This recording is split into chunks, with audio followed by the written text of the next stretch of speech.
Jumlah pasien yang terjangkit COVID-19 di Indonesia masih terus bertambah hingga Selasa 15 Desember 2020. Ini memperlihatkan bahwa penularan masih terus terjadi. Berdasarkan data yang dihimpun pemerintah hingga Selasa pukul 12 siang, ada penambahan 6.129 kasus baru COVID-19 dalam 24 jam. Penambahan itu menyebabkan jumlah total kasus COVID-19 di Indonesia kini mencapai 629.429 orang, terhitung sejak diumumkannya pasien pertama pada 2 Maret 2020. Informasi ini disampaikan Satuan Tugas Penanganan COVID-19 pada Selasa sore. Data juga bisa diakses publik melalui situs covid19.go.id dan kemkes.go.id dengan pembaruan yang muncul setiap sore. Meski terjadi penambahan kasus baru positif COVID-19, pemerintah juga melaporkan terdapat penambahan pasien sembuh.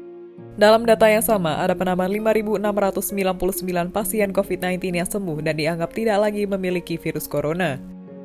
Mereka dinyatakan sembuh berdasarkan pemeriksaan laboratorium dengan metode polymerase chain reaction atau PCR yang hasilnya negatif virus corona. Dengan demikian, total pasien COVID-19 yang sembuh sampai saat ini berjumlah 516.656 orang sejak awal pandemi. Akan tetapi, pemerintah mengumumkan kabar duka dengan adanya penambahan pasien COVID-19 yang meninggal dunia. Dalam 24 jam, ada 155 orang yang tutup usia setelah dinyatakan positif virus corona.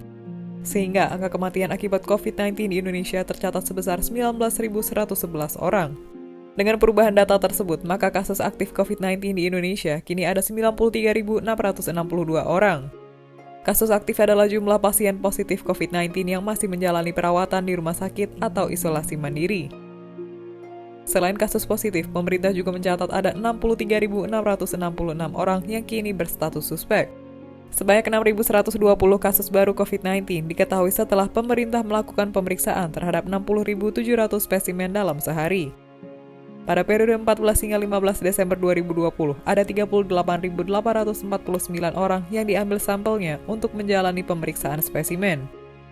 Sejauh ini pemerintah sudah memeriksa 6.485.085 spesimen dari 4.347.393 orang yang diambil sampelnya. Sebagai catatan, satu orang bisa menjalani pemeriksaan spesimen lebih dari satu kali. Kasus COVID-19 saat ini sudah tercatat di semua provinsi di Indonesia, dari Aceh hingga Papua. Secara lebih rinci, ada 510 kabupaten atau kota dari 34 provinsi yang mencatat pasien akibat terinfeksi virus corona. Artinya, lebih dari 99% wilayah di Indonesia sudah terdampak pandemi COVID-19.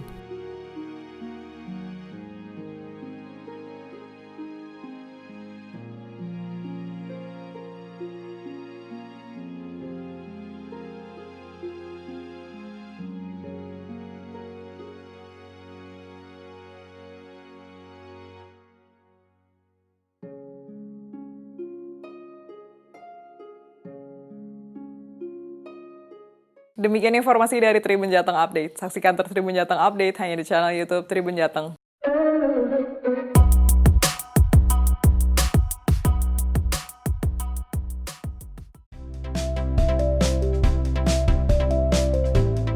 Jangan lupa subscribe ya.